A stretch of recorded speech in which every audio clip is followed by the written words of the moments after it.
What's going on, everyone? It's Alex here from Alex Physio. Today we're going to be going over 5 do's and 5 don'ts from a rehab perspective if you've had low back surgery.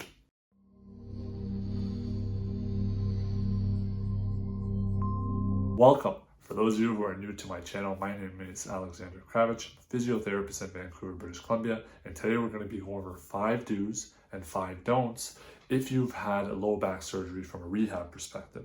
Now, this information is what I have learned from my experience working with hundreds and hundreds of patients who have had low back surgery while being a physio on the inpatient spine floor and now being a spine physiotherapist in the spine clinic.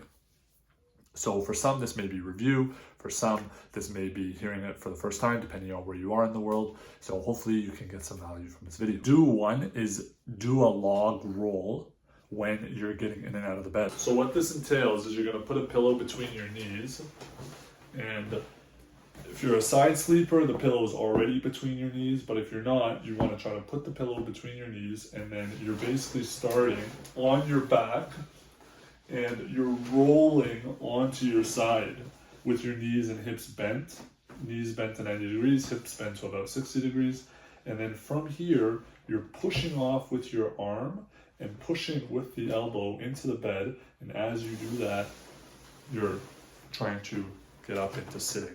Now, the premise behind using the log roll and having the pillow is it keeps your hips and your back in a relatively neutral position so that it minimizes any sort of twisting that you're doing in your spine. This can just be a little bit easier for people who are struggling with getting in and out of the bed, especially after the surgery when things are very stiff, tight, you have the incision, you obviously have more pain as a result of the inherent nature of the surgery.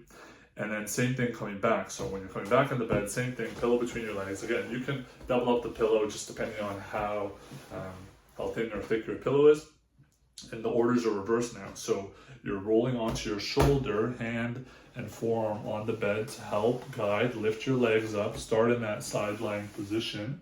And then from here, you're trying to move as a unit. So as you move your torso towards the bed so that your back is flat against the bed, you're moving your legs at the same time. So you're moving like a log. So your upper and lower body are moving at the same time, both when you're getting up out of the bed and when you're getting back down in the bed. So that's do 1 is do a log roll. Do number 2 is change positions throughout the day. Once you're at home, it's going to be easy to want to just lie down or sit down throughout the day, but you want to try to change positions. We generally tell people the best posture is the next posture. So getting up if you're sitting for 30, 45 minutes, an hour, walking around a little bit if you can, or if you're lying down, going up into sitting, just trying to get in different positions will help keep the blood flowing, help to keep the pain under control, and just even help from a mental health perspective if you're just lying down all day versus getting some movement that's just good for your overall health, your mental, physical health, and your recovery. Okay, so do 2 is change positions often. Do 3 is take multiple short walks throughout the day. So this can obviously vary depending on how you are doing after the surgery and how you were doing before the surgery. So a short walk for someone can just mean walking around the house. A short walk for someone else could be going for maybe 5 minutes. It all just really depends on where you're at, but trying to take multiple short walks throughout the day, if you can, if your pain kind of allows you to do so, and timing it with your pain medications, would be more optimal, I would say, than just taking one long walk, because it's another way for you to break up different positions throughout the day so you're not sitting or lying down for too long of a time period, but also just gets you active and gets you moving consistently, so that you're kind of breaking up some of those time periods. And we know that walking is very good for your overall health, and the goal would be to start low with these short walks and then build them up so that they're a little bit longer based on how you're doing and how you're feeling as your recovery is continuing to move along the expected pathway. That's do number 3, going for short walks throughout the day. Do number 4 is use mobility equipment as prescribed. So for some people, they may not need any sort of mobility equipment. Think things like walkers, canes, crutches, walking sticks. And the purpose of this is, early on in the surgery, you might be feeling very well, but you're still recovering from a major surgery. You might be taking some opioids or pain medications with some side effects, recovering from the anesthetic. So there are some increased chances of falls. And if you are somebody who has been struggling with your mobility before the surgery, and if you were using some sort of gait aid, then you just want to make sure that you're mindful of using that afterwards. Or if you weren't using it and now you feel just a little bit wobbly, having something available. With everybody, when we were getting them up for the first time, we would start with a walker, unless they were just, leaps and bounds and had no issues, very little pain. Then we would maybe consider just using their IV pole. But for most people, they were starting off with a four-wheeled walker. That way, if they got nauseous or unsteady or queasy or their blood pressure dropped, we can put the brakes on, have a seat, or find the nearest chair so that they can sit on if needed. So getting a walker or a four-wheel walker, a two-wheeled walker, or even a cane or some walking sticks, just to give you some ability to lean on to something if you are feeling a little bit weaker or unsteady or a little dizzy, is going to be very important from a falls prevention perspective, and also just from making sure that you have the necessary support so you feel confident with trying to build up your mobility and your function. And this is something that generally tends to be organized before the surgery so that you're kind of being proactive, so that you know what to expect. But sometimes it's something that's done in the hospital as well, based on the situation and circumstances. So that's do 4, using your mobility aids or walking equipment as needed. Do number 5 is do your ankle pumps and your deep breathing exercises. Ankle pumps to try to minimize the risk of a blood clot, which can possibly progress to a PE or a pulmonary embolism or a blood clot in your lungs, from your legs to your lungs, sometimes even dislodge. Again, the odds are low, but just anytime after surgery, this can happen. Especially if you're not moving, if you're not staying active, or if pain is very limiting, you want to try to do your ankle pump. So what does this entail? You're lying on your back and you're just trying to pump your ankles up and down.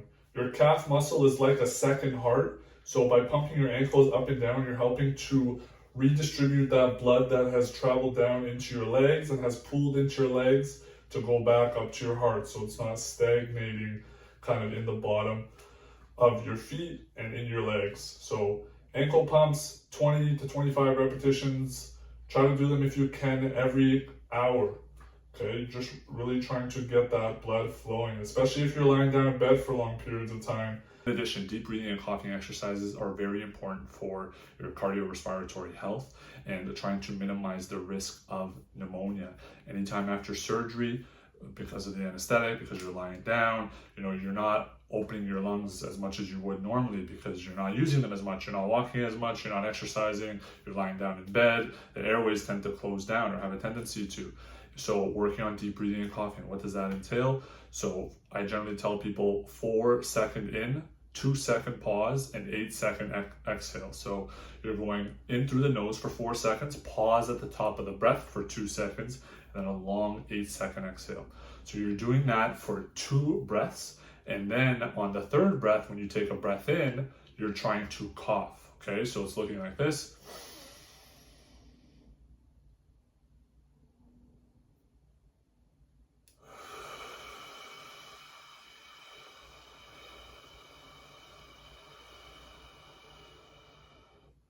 And on the cough, you're going in through the nose.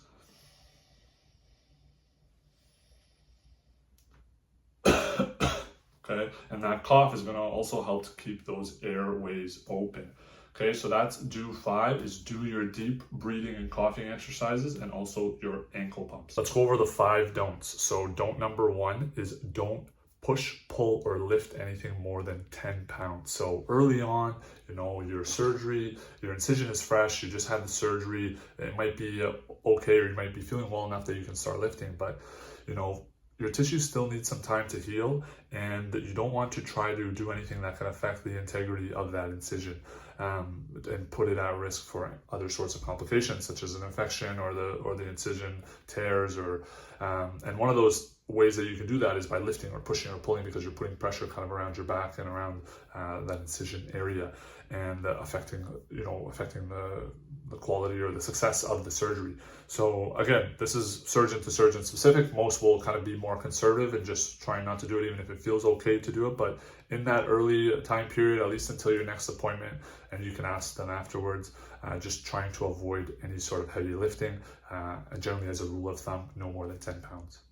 Don't number 2, and this kind of ties back to what we were talking about with don't number 1, but don't do activities that can put load on that incision or affect the integrity of the incision. So things, household things like, raking, vacuuming, reaching, in high places where you're kind of putting some of the muscles on a little bit more tension. This is your excuse maybe to just be able to avoid some of those chores in that early time period, because you need to heal and your body needs to recover. So you can ask your significant other to help out with the chores as you're recovering, and you can get a buy because Alex from YouTube Physio says so.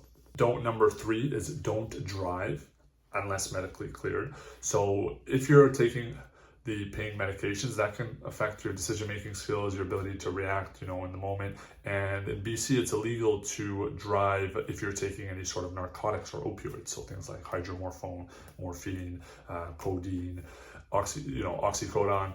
All these things are narcotics, and you don't want to be driving with them, because if it's going to affect your decision-making skills, even if you might feel good, then obviously that's putting yourself and others at risk for injury.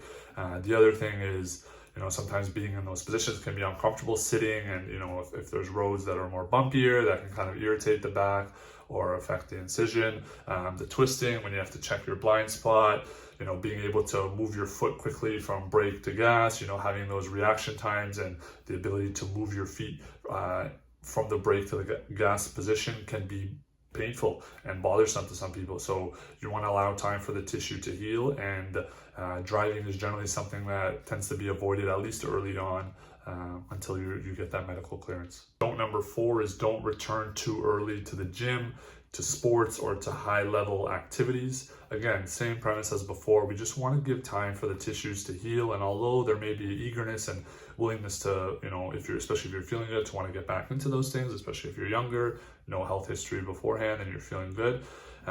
Tissues generally take for 6 to 12 weeks to recover. So even if things are feeling okay, you still want to kind of make sure that you're slowly easing back into it. And if you do go back to the gym, that you are kind of starting low and building up based on how you're feeling.